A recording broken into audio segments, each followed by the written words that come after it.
Hey everyone, on today's Collider Movie Talk, the nun scares up a habit full of money. Jordan Peele just won't do comedy. Come on, man. And also, this guy who wants to wrap his tongue around you and tell you jokes. I don't know what's going on with this ritual of chud, but here we are on Movie Talk. Say something, Reilly, for God's sake. Welcome. I'm still reeling from the habit full of money. Come on, give me a credit on that one. That's right? a good one. I'll Isn't that take what the it. nuns wear? Yeah, I think that's what they're. Very punny. I just remember them having rulers, too, and my hands still hurt from There those it days. is. Anyway, hey, everyone. I am John Rocha, sitting in for Mark Ellis. Yes, I wore the suit jacket as well. The man has changed my life, apparently. But we have a bunch of stories to get to today, a bunch of horror stuff. But I want to introduce the people joining me today from the .com. Haleigh Foutch joining us. Hey. Yeah. Perfect timing with all this horror stuff Right. coming on. Right, I mean. Dennis was like, I can't do this. Haley's going to take it. I'm She like, was born to she do was this born to show. That's right. They put her Hell in the yeah. hot seat. Hell yeah. And of course, Mark Reilly. Happy to be here, Mr. Rocha. How are you, man? Recovered from this weekend? Recovered. Yeah? Recovered. Yeah. That was a fun event. Schmoedown Live. I didn't know Mark Reilly drank as much wine as he... 2 bottles he put away by himself on a Saturday night. God, no. Pretty amazing. God, no. Pretty amazing. 1.5. And you combined. He went Merlot and Cabernet. So it's an interesting combo. Don't let me, I'm not going to do the sideways thing, but I am not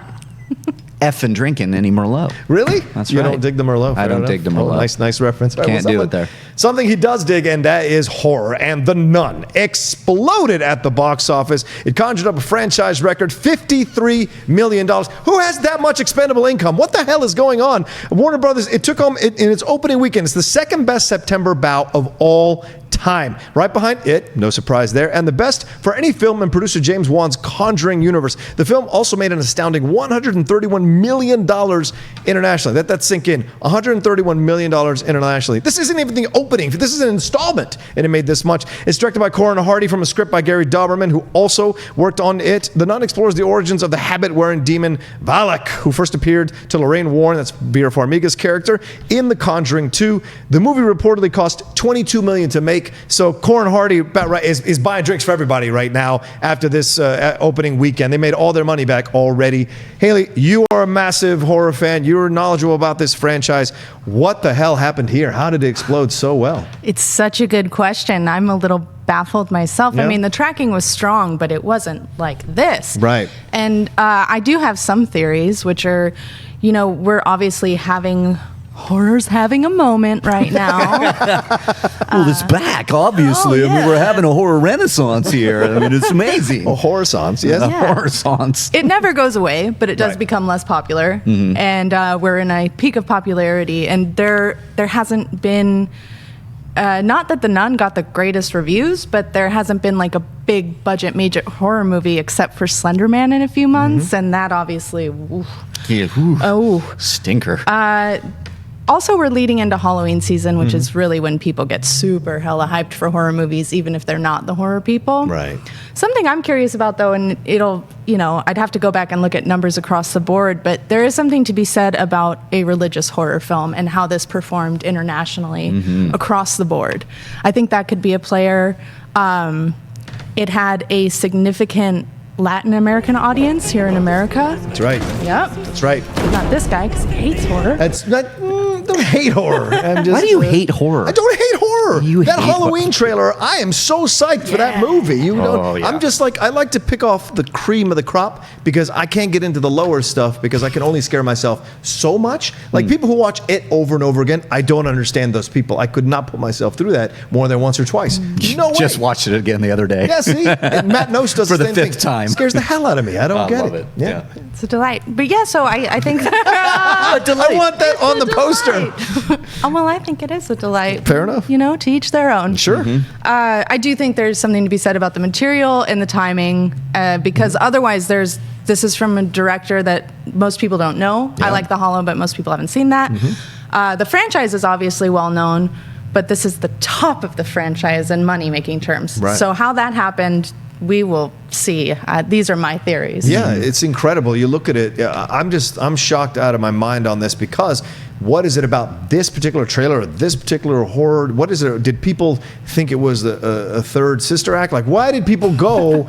Oh, because I love that meme that came. That was the greatest meme, having Whoopi in that face. That was just genius. Like, did people go to see this because they wanted to start getting scared of themselves, or maybe the religious thing has a thing? I know as a Latin American person, I know horror between God and hell is huge. It's a huge selling point, and so these are the kind of things that motivate people maybe to get in the theaters. And I love that you pointed that out, Haleigh. In this country, Latin American people came and saw it in big numbers, and that's a big thing.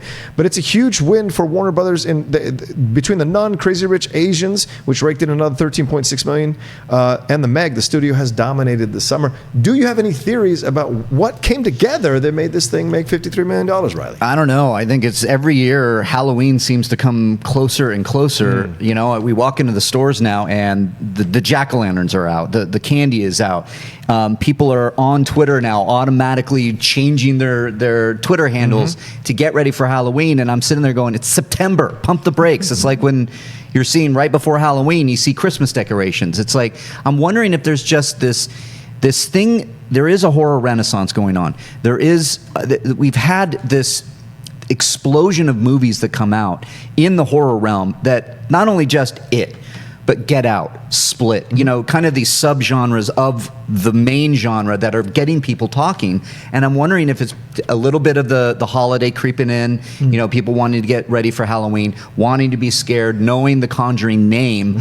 But I also wonder, with this horror renaissance, that these audiences, they don't want to miss the next big thing. So they might go out and see these movies to try to get ahead of it. I think Halloween is going to crush. Kill it. I think it's going to kill it because the reactions out of TIFF.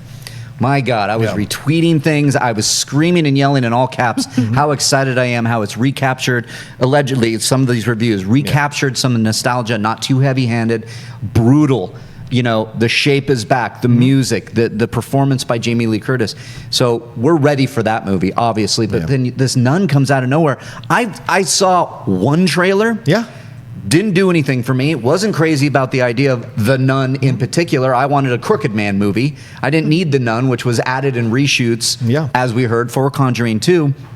It's this perfect storm.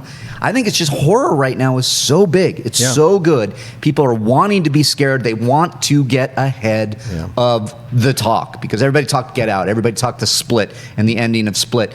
And here we are. I think that's what we're looking at. Part of it. The other, I don't know. I mean, how can a movie that is critically not that well received is doing well? And that's great. Even not beloved by horror fans in that Conjuring franchise, right? That's what's so surprising. This isn't the first Nun movie, right? This is like the second one, the second installment, or what is it? So the Nun appeared in The Conjuring 2, but hasn't had a spinoff yet. This is the first one. And then isn't the other one the doll one? What's the doll? Annabelle. That's another spinoff, right? So, yes. All right. So they're maybe building Crooked a Man? shared universe. Actually, Crooked Man is in the works, supposedly. It is in the works. It's in development. I think that that'll make $75 million. We mentioned it on Collider Live this morning that, you know, Warner Brothers, James Wan quietly created a shared universe of horror movies.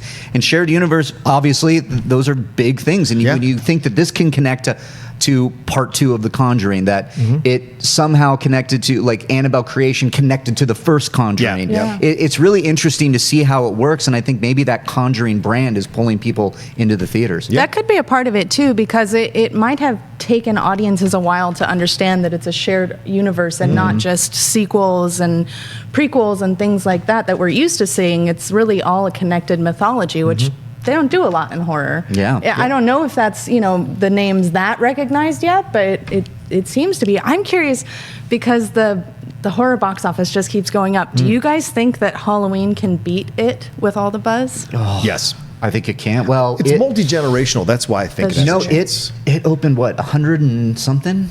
It opened over 100 million, didn't it? I thought it was 90 domestically, but I could be wrong. I think it crossed 100 if you can check, Rocha. I don't know if Halloween will do that. It's another. God, a year ago we were talking about how it just crushed it at the box office, and we're like, why? How? I mean, Stephen King's book, the miniseries. Is it the marketing? Is it the horror renaissance? Here we are again having that conversation. Maybe Halloween can. I don't know. I'm still gonna go write one. I'm going to go write one right after this show, for God's sakes. A horror movie? It made $123 million. It did in its opening weekend. my goodness. On a budget Yeah. of Wow. 35. On a budget Yes. of, that's just domestically. Yes. Domestically, it opened at that much. It So was that's pretty insane. incredible. Well, I remember being opening night of it. Yeah. And people were dressed with the SS Georgie hats. They Oh, were yeah. carrying the red balloons. People were dressed as Pennywise. And I'm like, that is something reserved for like the Marvel movies and some of the DC movies or Star Wars movies where people are dressing up. I mean, You know, people are going to be dressed up as Mike Myers. Though. I- they're oh, coming God. in. Oh, yeah. Okay, Oh. We break might out have a those- Scream 2 situation. I on our know. hands. Please no Scream 2 Watch your situation. neighbors. You got to break If out I- those Shatner masks. If I see a shape standing there in my theater, I'm going to get the hell out of Dodge. Well, I do want to throw in there were other movies that were around this weekend. Well, and I think that's a part of it as well, in my opinion. I think there wasn't much competition. Peppermint did a really nice. I was really happy that Peppermint did well. I'm a big Jennifer Garner fan, and to see her do, in essence, a revenge movie excited me. Crazy Rich Asians kept going. It brought in $13.6 million. It's up to $136 million domestically. It got another $5.6 million overseas. So it's $165 million worldwide, and it's opening up in the UK this Friday, and then Mexico, and then Japan after that. Like I said, Peppermint, $13.26 million. It's just ahead of MGM's Death Wish, and just a shade behind the $14.4 million debut of John Wick, and it got a B+ cinema score. There it is. That to me is a good thing, and Wick only got a B. So maybe there are more people coming to see this. I'm going to see it. I missed a screening of it, but I'm definitely going to see it. It was 56% female, the audience, but the audience was 25 and over. And one last thing, Mission Impossible Fallout brought in an estimated $3.8 million. It's at 212 now domestically, and it's only $3 million shy of the MI2 record for that franchise. Please break that record. I hate MI2. Yeah. It is now at 726 million worldwide. Pretty incredible. What else stood out for you guys from this weekend's box office? Anything else you want to opine on? I'm just glad to see that Crazy Rich Asians keeps going. Yep. I noticed that the Meg is still in the top 5. As much as I like my giant shark movies and creatures eating humans, it's phenomenal that the Meg is doing so well. And that's a branch of horror as Yes, well. it It's a is. branch of horror, and I wish they would have done more horror in Yeah. the Meg, because it's The Ugh. shark movies are having a moment too, though. 'cause Yes. Jaws kind of like put the hammer down real quick and was like, Oh, here's yeah. the best shark movie of all time. And the genre didn't really recover for like another 2 decades. And Oh, now yeah. there's more and more and more. Yeah. Something about the box office, though, that I was noticing, you talk about Warner Brothers. They were so smart in planning out their year. They've got 3 this week. They've been the number 1 for the last 5 weeks. Yep. They locked down a gap in Disney scheduling. They just yeah. locked it down. Oh, smart. Yeah, Yeah, and they're they are crushing smart. it. Yeah, it's a good thing you say. It's the first time in 25 years, Warner Brothers, that a single studio has occupied the top 2 spots at the box office for 4 straight weeks. Wow. That's with impressive. Disney Yeah. releasing all this stuff. Disney owns 3/4 of the city, and Yeah. still Warner Brothers was able to accomplish this record. Pretty incredible. Good well, on them. let's move on to another thing here, and that is, well, actually, let me finish out the top 10. Christopher Robin still fighting out there at number 7. Operation Finale at number 8. Alpha, also known as A Boy and His Ancient Dog, at number 9. Boy and His And Ancient Black Klansman at number 10. Still hanging in there. Kudos to Spike Lee for that one. Let's move on to our next story, and that is Jordan Peele. He is in talks to produce Candyman. That's Candyman. I don't want to say it a third time. A remake, and it's looking to haunt our dreams again. This is coming to us from Bloody Disgusting. Shout out to them over there. He's in talks. He may produce and possibly direct, and it's a remake through his Monkey Paw Productions. Why won't you do comedy? What is wrong with you, Jordan? While the original tale followed Helen, that's Virginia Madsen, also a favorite of Mark Reilly's because of Sideways. Oh, She's yeah. a graduate student who writes a thesis on graffiti, probably the thesis that Paul Giamatti was trying to write, and urban legends. One could speculate that socially conscious Oscar-winning Peele might focus more on Candyman himself. I want to throw a little bit in here, a little information. Maybe some of you don't know Candyman. You didn't see the Tony Todd film.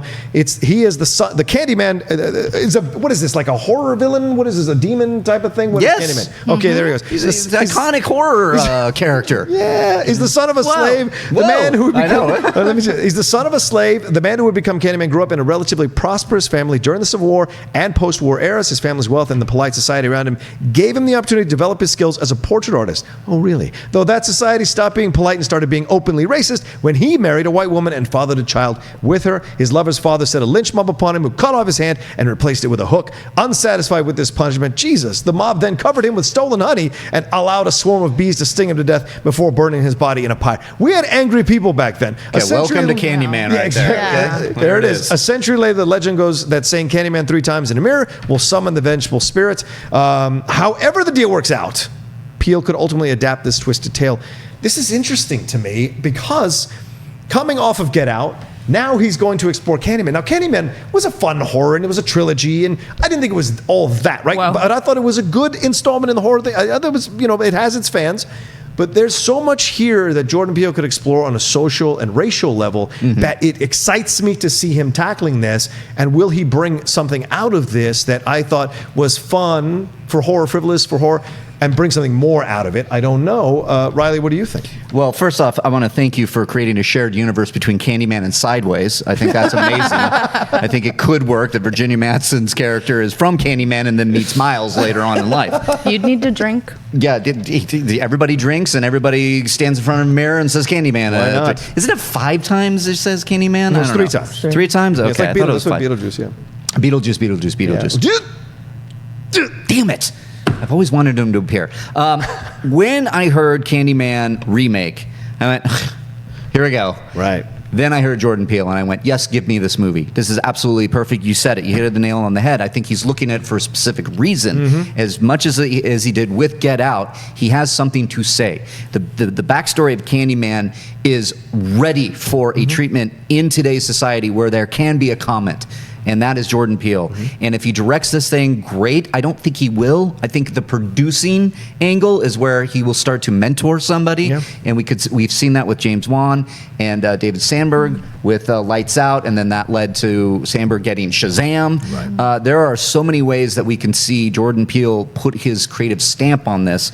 Whether he could have a hand in writing this thing. He could definitely produce this, but this is right up his alley, and I want to see it. Yeah, and it's no coincidence that Jordan Peele was one of the executive producers on Black Klansman, and that's Spike Lee's best received film in years, both financially and critically. So he has the magic touch right now. He's also having a moment. Haleigh, what do you think about Jordan Peele stepping in to do a Candyman remake? I'm right with you guys. I think this is fantastic. And I'm never the person to sort of decry a remake on principle anyway. I like remakes. I like the opportunity to re-envision stories with different creative artists behind them. And that's how we got some of the best horror movies of all time. Yeah. Arguably the best The Thing, which might be the most perfect horror movie, is a remake. The Thing, The Fly. No, that's a horror movie. So, yes, it is. That's a good horror. That's a horror movie. You are correct, sir. Really support this on all fronts, and I also think you guys hit it right on the head that he has something to say about it, or will find a voice that has something to say about it.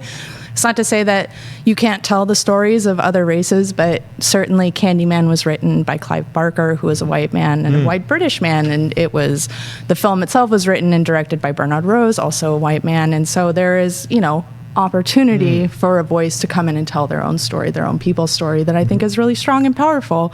As much as I love Jordan Peele, I would like to see him handed off to someone else, because I feel like Candyman is so stylistic and operatic, and I'd like to see somebody more with those tendencies step in. That's a great point. Yeah, I think bringing up a mentor, somebody that he can handpick, and put his stamp on it producing wise, because I agree with you. The Candyman legend, the movies itself, we want something. I don't want like Get Out's version of Candyman. I think there's more horror to get out of it, whereas Get Out was more thriller, in my opinion. Horror for Candyman is essential, and I would love to see somebody like find that balance. But I don't know if he's going to direct this or write it or just produce it. Either way, I think it's a genius idea for him to do this. Yeah.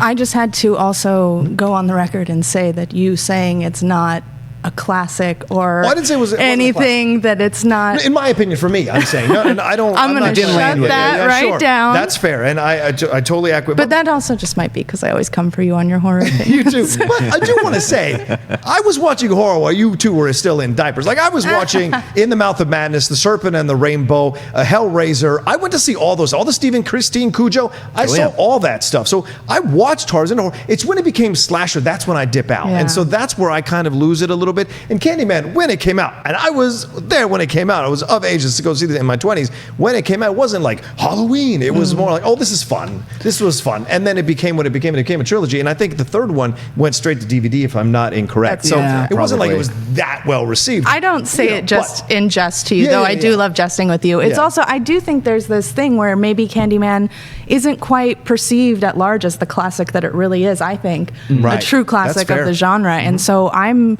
excited that this could bring more attention to that fact, and hopefully there can be a two-way relationship between remakes and the originals that help educate either audience on new ideas and new interpretations. Well, Bernard Rose, who directed the first film, he talked as currently as 2 years ago about doing a proper sequel to the first film he directed and bringing back Virginia Madsen to be a part of it, which we've seen happen in numerous franchises. Heather Langenkamp coming back for Nightmare on Elm Street, so and Jamie Lee Curtis now coming back in a new Halloween. So that does happen. People love these films and have a special place in their heart for them, and you bringing back the original characters, original actors, is a positive all around. Bring back Tony Todd. Bring back Tony Todd. I'm kind of with you. I was wondering if they were to say call it a remake, maybe they would recast it. But I'm looking at it, and there is a trend happening now. We talked about it like with Blomkamp going to do a continuation of the RoboCop movies, right? We have the Terminator movies picking up right after T2. We have Halloween now picking up, getting rid of all the other Halloweens right after the original. I don't see why they couldn't, but at the same point, I don't know if that's what Peele would want to do. Start fresh, mine the story, which is, wasn't really, it was kind of scratched on in the original movie, but we'll see. I could go either way, but I would love to see Tony Todd come back. Yeah, it's been sitting there for 20 years. So, it might be time. He's a really busy guy, Jordan Peele. He's got that Us film coming out. That's supposed to be a social thriller as well. But he's also, with his Monkey Paw production, he's behind a remake of The Twilight Zone, The Hunt, and a film called Lovecraft Country. So there's a lot. He's busy. He's busy putting a lot of material out there, and we'll see what happens in the end with this Candyman remake. And Mark Reilly is right. It is 5 times in the mirror. Never listen to a horror novice. Always listen to the professionals. They understand what it's all about. That's what I thought. Yeah. When you said 3, I was like, I think you have 2 more times you can say it. Yeah. So Candyman, Candyman, Candyman, Candyman. Stop! Oh my God. Well, there's no man. He's not in front of a mirror, so right in that way, Right. Get the bees ready. All right, speaking of professionals, let's talk about what's coming out here on Collider. A new Collider Sports Time show dropped today. I hosted that with Matt Nost. We also welcome Mark Fernandez and Josh McCouga. We talked all the Week 1 NFL stuff, college football, and the Serena situation that happened at the U.S. Open. Which side are you on that? We talked about all of that. So go see that now on the Collider Sports YouTube page, or listen to it on the Collider Sports podcast channel. And an all-new Collider Live dropped earlier today, which was really funny, and a poster that's causing a lot of controversy apparently now in the office. And Collider Live will be back Tuesday and Wednesday as well. Clark Wolf was on this morning with Roxy Stryer and the rest of the crew. A lot of fun always when they get together. Don't forget all our coverage coming from Tiff, Perry, Scott, Jeff Snyder, Frosty. Everybody's on these videos reviewing these movies before you get a chance to watch them. Hey, go watch those all on our Collider video content. I think Collider Quick, is anything on Collider Quick as well? Or is it all I think Collider there's some video? mini reviews, and then all the reviews that are showing up on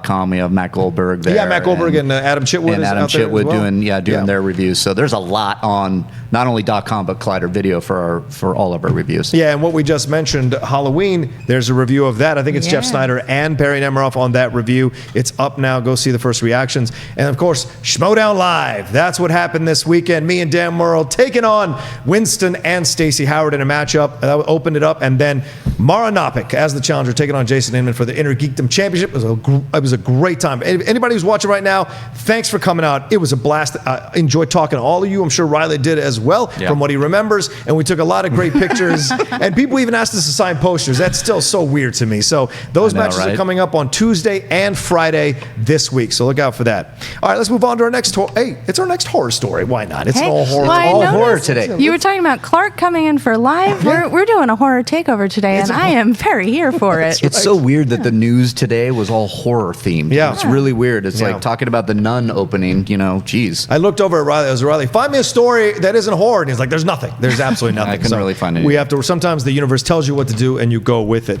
It Chapter 2 is about to embrace a weird ritual from the original Stephen King book. Speaking with Cinema Blend, It Chapter 2 screenwriter Gary Dauberman talked about his screenwriting process and collaboration with director Andy Muschietti while teasing some of the story elements that they're folding into the script. One of them is this weird thing called the Ritual of Chud. As I understand it, for those who haven't read Stephen King's It, and look, if you haven't and you don't want to have this ruined for you, we could do a spoiler thing. Do we have a spoiler there might be blinking? some spoilers. Yeah, but- spoiler alert, spoiler. So turn it down just for about 30 to 45 seconds.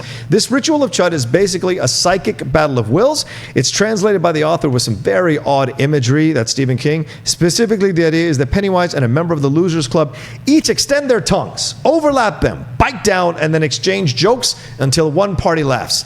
This reminds me of college. Anyway, this ritual, while Pennywise may be injured by physical things that the losers ascribe power to through their own belief, lessening their own fear, the only way to defeat him is through this ritual. Gary Doberman said this: the Ritual of Chud is challenging, but it's such an important component to the book that we had to address it. That stuff is difficult to balance, but because director Anna Muschietti and producer Barbara Muschietti and I work with each other before, when I'm writing pages and all that stuff, it becomes more of a conversation and less like, hey, here's what I did. It's sort of organic. It's really kind of just chipping away at the stone and trying to find the most focused, accessible way into some of the more metaphysical aspects of that book. Haleigh Foutch. Yeah. You're no stranger to Pennywise the Clown, but this Ritual of Chud, we didn't obviously have the first ritual from the first part of the book that's very disturbing with the kids and all that happens there. Yeah. Do you like this ritual now sliding in to be part of the adult, the part 2? So I would say that we do see elements of the Ritual of Chud in the first film, just not in the way we expect. Okay. The way that he's able to, I guess, spoilers if you haven't seen It 1, like, For God's sake. just deal with it. It's been a year. I mean, deal Yeah. with yourself. Yeah. So we see him, they repeat often that the bolt gun is empty, and yet he's able to fire one into Pennywise. That's a moment of belief and will that they're able to use against him. Same when they're all fighting together against their fears. And, there's no reason you should be able to really hurt Pennywise by striking him, but it's a matter of belief. And again, will. Will is the essence of the Ritual of Chud. It's not necessarily the tongue thing, which isn't actually what ends up happening. It's about these kids, and in the book specifically, Bill finding a way to believe that they can defeat him and outwill him. It's less about the wit, more about the will. So I'm glad that they laid the seeds for it in the first film, and I'm interested to see what they do with the sequel, because Muschietti has said that he's not really such a big fan of the sort of cosmic mythology part of it. But he can't ignore it completely because it's such a big part, and this is where it's going to play in. So I have no doubt that he really racked his brain trying to come up with the right way to deal with all of that without dealing with all of that. Yeah, and I think that's what you want to hear, right? You want to hear that they're taking their time to find their way to crack the code of it to make it work for how they see both of these films working. We saw them add stuff in the first film, the whole body's spinning around. That gives you a whole imagery that you didn't see in the book. So there's new ways into stuff that we saw before. Reilly, do you agree with Haleigh? Do you think they're going to find a new and inventive way to do this? And I hope so. Yeah, I love this. Actually, they're totally agree, Haleigh. There are a number of references to the books in there. We did get the Deadlights, which is kind of tied to this big mythology as well. Right. And we did get. Do you remember the turtle's name? It starts with an M. M. Yeah. Maturin. Something like that. Yeah. The name is escaping me, but the turtle is basically in the book. Is the good version of Pennywise. So the ancient evil of Pennywise, you have the flip of the coin, and you have the good side, which is the turtle, which is something that is, again, this is really getting out there from that book. Yeah. It's hard to make it work visually and in the guise of a horror movie, because in a over 1,000-page book, Stephen King can go into this, and you're already along for the ride by then. Yeah. I think we saw moments of that with the Deadlights, where Bev looks into Pennywise, and you could see these lights. Those are the Deadlights. I know it happened in the Battle of the Wills with Bill and Pennywise. If they're touching on it, if he's dropped the hint, remember that Georgie had the little Lego turtle. And when they're swimming in the Glen, there was like, oh, I just saw a turtle. That's Muschietti's and Doberman's way of saying, he's around there. So there is the good side of this cosmic universe. So if they found a way to layer it in and have it make sense, I'm all for it. I don't think we're going to get exactly what the ritual of Chud is. And like it's so out there. I mean, I had to like do a refresher because I haven't read the book in years because it's so out there. It kind of blows my mind that is a part of it. I always forget about that. So it'll be interesting to see how they're going to incorporate that. As well as a number of things from the book, that we didn't get in chapter 1. Yeah. Another element of it is that in the book, the timelines overlap. We're seeing them do the ritual of Chud at both times, sort of at once, and we know that they're bringing back the kids. I'm sure that's going to play in somehow. And from what my understanding, I did read a little bit more of the interview where that's the connection with the Chud angle is like.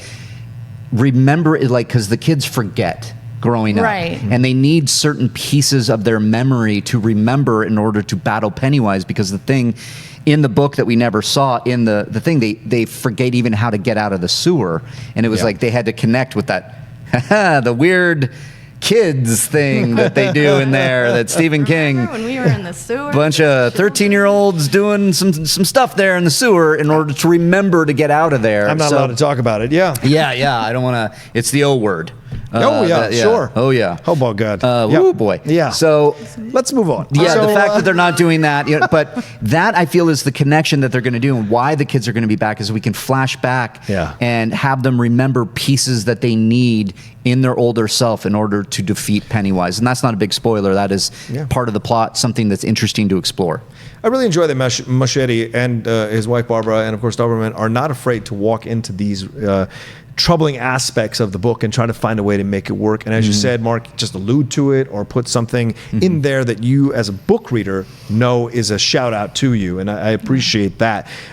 What I find fascinating here is you've got the Adrian Mellon scene they're going to find a way to tackle as well. And now this Ritual of Chud. So they're not pulling back on this. They're going to go as close. I think they're going to walk as close to X as you can. And that's going to be even, I mean, I was on the wall on the ceiling like a cat after that projector scene. If they do something even better than that, I don't think I can make it through the movie. I'll be honest. I can't wait for this movie. It's so insane. Do you think they're going to do the smoke sort of ritual, the smoke hole? Oh, yeah. Right. It's like, I think they will because Muschietti, Andy, not Barbara, sister, by the way. Not sister. Not I'm to be a sorry. pain in the ass. I apologize. No, and they're please. both lovely and amazing. That's great.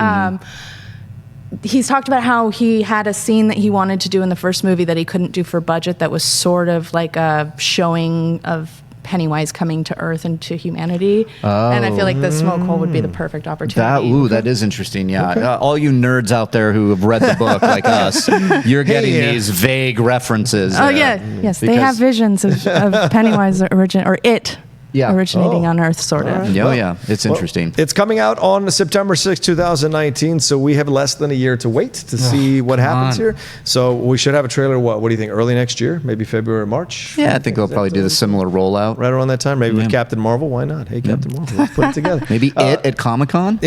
Sure. That's certainly possible. Why not, right? like they did it. Halloween. Yeah. They did They tore off the roof. It was a huge hit in all Certainly age. That's what I possible. think.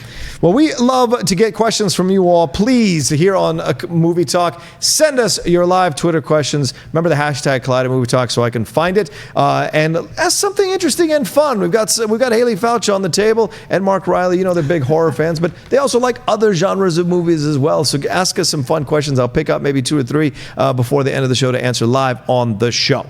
So let's move on to our last story. Hey, what a surprise. It's a horror story. Fangoria. THR is reporting that Laura Moss will make her feature directorial debut with the horror screenplay Afterbirth. I just love that title. A project produced by Fangoria. Yes, that horror fan magazine that you picked up every once in a while, flipped through and was like, oh my gosh, that's a little too much horror for me. At least I did. It was purchased recently by Texas-based Cinestate. The retooling of the Frankenstein myth is what this film is about. It follows a morgue technician who successfully reanimates the body of a little girl. Shout out to Reanimator. but to keep the child breathing, she will need to harvest biological materials from pregnant women. Jesus, I'm so uncomfortable. Okay. When the girl's mother, a nurse, discovers her baby alive, the two women enter into a deal that forces them both down a dark path of no return. Oh my, this exciting. Reilly was asking me between these two stories, and I wanted to go with this one. A, because of the Frankenstein. I'm a massive fan of Frankenstein. Yeah. And two, I love that it's the title, and I love that it's anything reanimated to me just gets me. I saw Pet Sematary at such a young age that that film put the hook in me. And the Reanimated with Jeffrey Combs, I remember renting that and watching it, going, "What is this?" So something reanimated like this is pretty amazing. Now, full disclosure, Haleigh Foutch is friends with people who run Fangoria, the ladies who run Fangoria, right? Is that correct? Not the ladies, but yeah, full disclosure, Phil Nobel Jr., who's a lovely human being, Phil, yes. used to work at BMD and is my pal, and he's an executive producer on this film, and he's the editor-in-chief of the newly relaunched Fangoria. Right on. Which is, in fact, a magazine that you would wait for every time it came in the mail and read back to back. There was not too much horror. Well, There for me, it was. never Once again, I'm enough. speaking from my own experience. And I'm Yeah. with you. Yep, I would have that. I would get that, and cover to cover, I Yeah. would read Fangoria. Oh my gosh, it was the best, like 4 times a year. It's Yeah, here. that's right. Yeah, that's right. And the fact that Fangoria is doing a horror movie like this, I sign me up. I mean, they're really making some moves ever since they came back, and I really enjoy the fact that we're getting a movie like this. Yeah. It sounds like it's a great concept. It's a great script. Oh, yeah. It is a great title. So they bought the script, I'm assuming, and then moving forward with this thing. So it's very exciting to see Fangoria getting into making their own movies now, because I know they just did a pilot for like a reality show, kind of like hiding in a haunted house or something like. So I read that. So they're really dipping their toes into this world at the right time. We're talking at like every single story has been horror. The Nun opening huge. I mean, and again, we kept talking about the horror renaissance. Here we are. The granddaddy of them all, the one that started it for me at least, who got me into the genre, or helped at least with Fangoria. I couldn't be more thrilled to see this happening. Yeah. You- Go ahead. Well, you touched on something I'm really excited about too. That TV pilot is Ghoul Gang Slumber Party. There it is. And Oh, yeah. they also have picked up Satanic Panic with Chelsea Stardust to direct. Full confession, also a friend. Oh, that's right. But what they're doing that's really cool, and I'm just like super stoked on, is they're backing female-led products out of the gate. Yes. Like all 3 of these are female-driven film, TV show, whatever, and that's just not usually what you see a newly, not that Fangoria is new, but like newly reinstated studio type situation do right out of the gate, is go for a triple female slate. That's Yeah. so cool and gutsy and lovely and bold and brave. I love it. Yeah, I'm down with it. No, honestly, I'll tell you, and maybe I get in trouble for this, but I think women have an incredible way to approach complex stories and flesh them out and bring out these new and interesting ways to explore this subject matter, and something like horror especially, because you see all this stuff happening with the Me Too movement and the Time's Up, and you hear these stories of what women experience almost every day. You just have to translate that into horror. So you just make that, there's a special way that they understand and get and see horror. So I'm glad there's more opportunities for women to produce these kinds of things and show these kinds of films and create these kinds of films as well. So Hell yeah. It excites me. I'm waiting for Haleigh to write hers. I'll happily be the killer in that one. I have no problem coming out of retirement You to guys are wield the gonna knife. see the script I wrote and be like, man, she had some rough times in the office. There he is again. But I'm excited. I think Fangoria, listen, I used to manage bookstores. Fangoria sold out all the time. Oh, yeah. People Oh, bought yeah. those things. They came right in, and bought those right out off the shelf. They always enjoyed looking at those. And that seemed to be a well-done magazine. So it's an interesting decision. Like you see streaming services. You see something like Amazon, which you just used to buy like soap off of the internet from, having them produce original content. So it's interesting to have a magazine now step in and start producing original content that they are known to cover, right?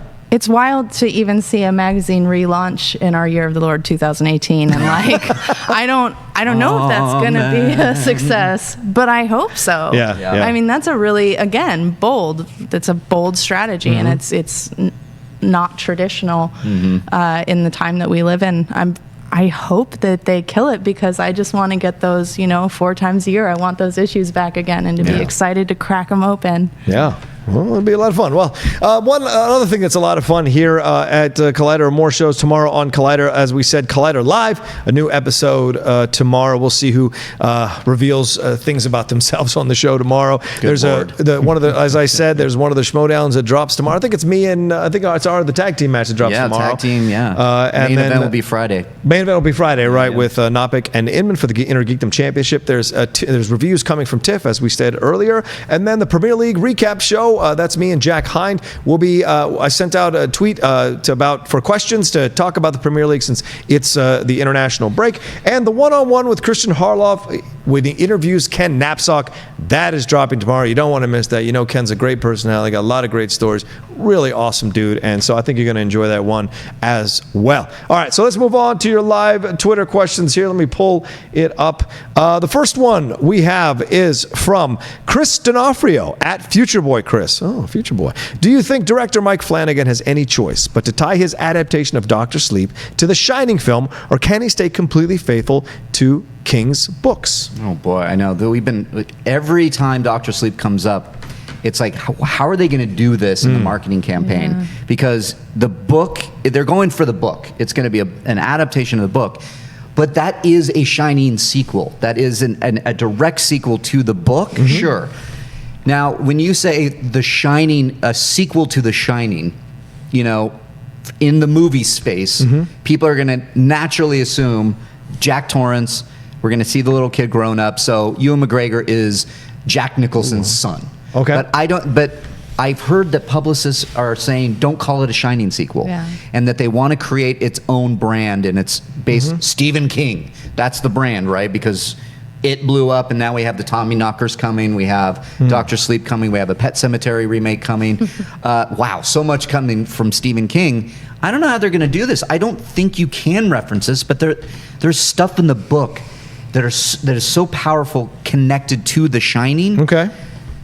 I would love to see them say it's a sequel to the Kubrick. Yeah. What about you, Haleigh?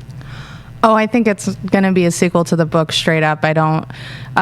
Flanagan is a King loyalist. Like if you watch his Gerald's Game, it's almost to the letter an adaptation of that book, which was previously considered unadaptable. And he made like leaps to make it adaptable. It's not to the letter, that's a stretch, but it's very, very faithful.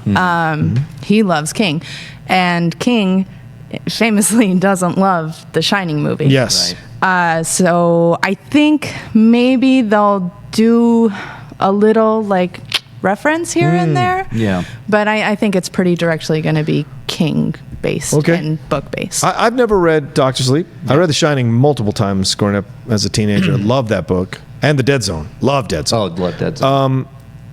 I don't know what happens to Shelley Duvall's character in Dr. Sleep. Could they bring her back without spoiling anything? Is there a possibility to bring Shelley's still alive? They did cast Wendy Torrance, and it's Starry Eyes actress. Esso. Yeah, Alex Esso. Oh, okay. So they're, which is interesting because But she's very young. She's very young, so I'm assuming maybe it's we're going to flashback? get some flashbacks. Oh, okay. Which I can see, because there's a portion of the book that does take place like kind of soon after the events of The Shining. So maybe it's flashback. Maybe it starts right away. Interesting. I'm now starting to get on your end there, Haleigh. I think it's going to be like Stephen King's Dr. Sleep. Gotcha. And they'll stay away from maybe calling it Shining anything, and maybe some of the marketing material rely on the cast that they have with Ewan McGregor, Rebecca Ferguson. Yeah. I think they can rely on that and just show some good stuff and just hang Stephen King on the banner, and you're good to go. Well, I just know that Shelley had a lot of troubles on that set with how Kubrick directed her and Nicholson treated her. So I would love to have a little bit of a closing of the circle thing, bring Shelley back to have a positive experience still connected to this story. I think that ship has sailed. Yeah, it probably has. It's wishful thinking from a guy. It's a nice thought. I like Shelley. I've always liked Shelley. It's a thought that feels more in line with like the Stephen King version of the story. It's all heart and warmth. There you go. Yeah. All right. This is a tough one. I don't know if I should ask it, but I will. No boy. This is from Jonathan Peck at JPEG1098. With Bohemian Rhapsody coming out in a few months, what other band musician would you want a movie based on? For me, it's either Fleetwood Mac or the Ramones. Rock and roll high school. So like a biopic on a band? Sure. Or a musician. or musician. I know Right. Queen's such a good one. I mean, we've had a number of Beatles kind of like Backbeat. We have. It Yeah. was like kinda Backbeat's a cool. great one. I enjoy It's a that great one. Yeah. I would love, a big budget Beatles biopic. Like full on, like 3 Full hour, on. 2.5 hour, 2.5 hours, like Okay. the Beatles, like Okay. the like, and I'm talking from the formation of the band, even Pete Best in there somewhere, Oh. all the way to their concert on the roofs and losing John Lennon. Gotcha. All the way towards that. Spoiler alert, Like, yeah, spoiler alert. Did you? I just thought I'd throw you off. I love throwing Reilly off. It's my favorite thing to do in the world is to throw Reilly Spoilers off. for John Lennon. Oh, God rest your soul, my friend. Oh, what about you, Haleigh? Anything jump Yeah. out? The musician group? It's I think we are going to see this pop up a little bit more, because if you just even look at what happened at TIFF, there were 3 movies about bands or really? musicians. Oh. Yeah, there was Teen Spirit, A Star Is Born. All right. Ooh, I didn't prep my notes on this, but there's another one. Okay. And then we have Bohemian Rhapsody coming. So we have this wave. But yes, to answer the direct question, this is not an original thought. It's been said many times on the Twitters. But please do a David Bowie movie with Tilda Swinton. Oh, really? There's Or a gotta David be. Bowie movie anyway, but with Tilda Swinton, ideally. Yeah, it'll probably be Jermaine Clement. No, there's a way in with Tilda Swinton. I mean, I Yeah, loved yeah. what she did with the that was Kate Blanchett in the Bob Dylan thing. She would be good, too. But she would be, yeah, it would be interesting way to go inside. Mine is, and not because I'm just sitting in his seat, Van Halen. I would love to see some insane biopic of Van Halen and how that all went down with David Lee Roth and Eddie, and then Sammy stepping in, and then Eddie coming, and then David coming back, and them touring together, and all the lunacy of that band. I like the Fleetwood Mac though. I mean, they were Fleetwood Mac sleeping is with a each great other, one. and exchange, that whole like the mamas and the papas doing all that stuff that was going on. Here's a history lesson for you that I saw her again last night from the mamas and the papas. That's actually about Phillips, whatever her the main woman. It was the Mama Cass's husband who was having feelings for her and wrote the song about her. And how about that? How about that? Your wife has to sing the song that you wrote about another woman who's in the band. It's madness Nasty. that went on back then. Yeah, it's Crazy. so there's so much going on in the world of rock and roll. It would be fun to explore. All right, this is the last one from my old friend Christopher Woodburn. He always seems to slide in with questions. At Chris Woodburn 83. We'll wrap it up, I think, after this one. What's your guilty pleasure horror film? For me, it's The Faculty. The Faculty. I have no guilt associated with the Faculty. Pure love. Yeah. I mean, mine go-to always is the later Friday the 13th. Oh, you just have get them. ridiculous. Okay. Friday the 13th Part 7, The New Blood, where he takes on somebody that has telepathic abilities and can throw TVs at him using her mind. Whoa. It's ridiculous. It's the most ridiculous Friday the 13th movie of all time. I can put that thing on all the time and just love it, laugh at it. No, it's just out there crazy. That's my usual guilty movie pleasure for horrors. Okay. I don't think I have a guilty pleasure. I love horror so it's like my whole life and my job, and I Right. have to love it so consummately that it's all like, I don't know. I don't have guilt about what I love, even if it's really bad. I'll Okay. say, to give an answer to the question and not be the most boring person ever. Oh, don't say that. I just watched this movie on Shudder that I hadn't even heard of before called No One Lives, and I really liked it. And then I went and looked at how it was received, and people hated it. So that was a recent maybe I should feel bad about how much I like this movie. Nice. Fair enough. I don't know if I've got one. To be honest with you, I'm not that deep into the horror thing to have a fair one, but I got to think for those Final Destination films. I can't explain it. Yeah. I see every single one of those. I feel stupid because those are 20 years past my time for my age, but I watch them anyway because it's funny to see people think they keep avoiding. Because I like the inventive and new ways they kill people off. It's like, how can you make this happen with 4 things happening at the same time and all of a sudden your head's cut off? I think it's really funny. Like the elevator one from the second one, Lord God. That was insane. The roller coaster thing that happens, the logs coming down onto the highway, Iconic. all that kind of stuff. I just love all the Final Destination movies, and even when they say it's a Final Destination, the final one, there's always another one around the corner. So I appreciate That's that. a good one, man. Yeah, I mean, yeah. Sean William Scott doing the speech, and then the train comes by. Yeah, the and train the train picks up a piece of metal. and it just cuts his head off. You're like, oh, What? Or the bus. That was another. Dude, where's your head? Oh, boy. All right, well, this has been Collider Horror Movie Talk. Yeah, honestly, Yes. no Collider Movie It Talk. was, yeah. Welcome back, Nightmares. Yeah, seriously, a very fun Monday. I'm going to call both of you up at 2 a.m. when I can't sleep. And so thanks, everybody, for watching. We really appreciate it. Thanks for all the comments and the tweets and everything you do for Collider Movie Talk. For Haleigh Foutch, where can they find you, Haleigh?